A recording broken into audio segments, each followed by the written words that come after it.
So fuel. So if food is energy, food is fuel. All right? So with our fuel supplies, do we put water in our gasoline, in our cars? No. Do we put only gas in a machine that needs gas and oil? Many people have tried and find that the machine breaks. Do we put electrical appliances in the bathtub, all right, while they're on, okay? No, all right? Then why do we do the equivalent to our bodies?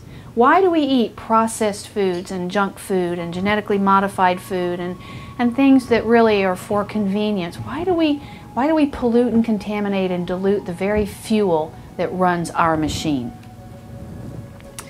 Now, children, especially, children are susceptible to disease in 3 organs: the lung, the liver, and the spleen. And a lot of what I'm going to talk about here, it actually comes from Chinese medicine principles, which are very sound and they actually make a lot of sense.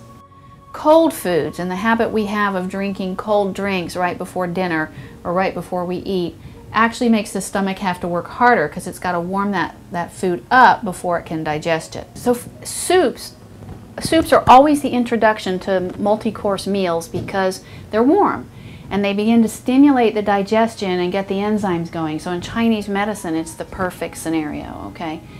When we, as Americans actually, when we drink a lot of ice drinks before meals or we start with a cold salad, we actually are sort of hindering our own digestion because that food has to be warmed up in order to be digested properly. So that requires extra energy.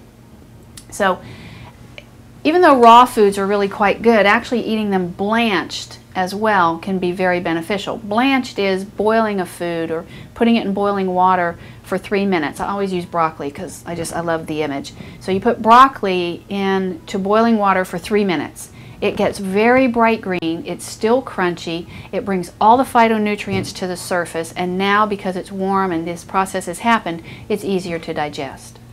So raw foods can be very beneficial, but just remember, I mean, soups begin because it gets the body going. Or if you have a cup of tea or something warm before you begin to eat, then that really does help begin the digestive process and helps you use less energy to break down and absorb the nutrients you need.